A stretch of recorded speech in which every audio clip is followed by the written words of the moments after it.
જૂનાગઢની જિલ્લા જેલમાં 40થી વધુ કેદીઓ ભૂખ હડતાલ પર ઉતર્યા હતા. સર્કલ 1ના કેદીઓનો આક્ષેપ છે કે જેલમાં બંધ અનિરુદ્ધ સિંહને સ્પેશિયલ સુવિધા આપવામાં આવી રહી છે.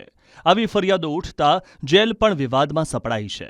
જોકે જેલરે આ પ્રકારના તમામ આક્ષેપો નકાર્યા હતા. જેલરના કહેવા મુજબ નિયમ પ્રમાણે સુવિધા આપવામાં આવી રહી છે, પરંતુ કેદીઓના કહેવા મુજબ અનિરુદ્ધ સિંહને વીઆઈપી સુવિધા મળે છે. હવે રહી વાત અનિરુદ્ધસિંહ જાડેજાની, તો અનિરુદ્ધસિંહ જાડેજા એક પાકા કામના કેદી છે, સજાવાળા કેદી છે. આજથી 20 વર્ષ પહેલાં એને 17 વર્ષ પહેલાં એને સજા પડી હતી અને આ જેલે બી 17-18 વર્ષથી જેલમાં રહેલા હતા પહેલાં.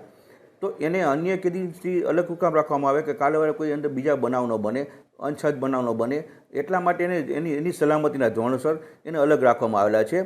અને એની જોડે એકલા નથી, એની જોડે અન્ય કાચા કામના કેદીઓ બી છે, જેવા કે ભાઈ અંદર નાની મોટી ઝઘડા કરતા હોય, આ કરતા હોય, તેને અલગ સેપરેટ ખોલીમાં રાખવામાં આવે, જેથી કરી એની સલામતી એની બી જળવાઈ રહે અને જેલની સલામતી જળવાય એના માટે એને રાખવામાં આવે. કોઈ અલગ સુવિધા કે સગવડતા માટે રાખવામાં નથી આવે. આ ઉપરાંત કેદીઓ દ્વારા મંદિરમાં દર્શન કરવા તેમજ અગરબત્તી આપવાની માગણી કરવામાં આવી હતી, જેનો નિવેડો એવો આવ્યો કે ફક્ત 2 કે 3 કેદીઓને અગરબત્તી કરવાની છૂટ મળશે. અંતે તમામ બાબતે સમાધાન થતાં કેદીઓએ ભૂખ હડતાલ સમેટી હતી.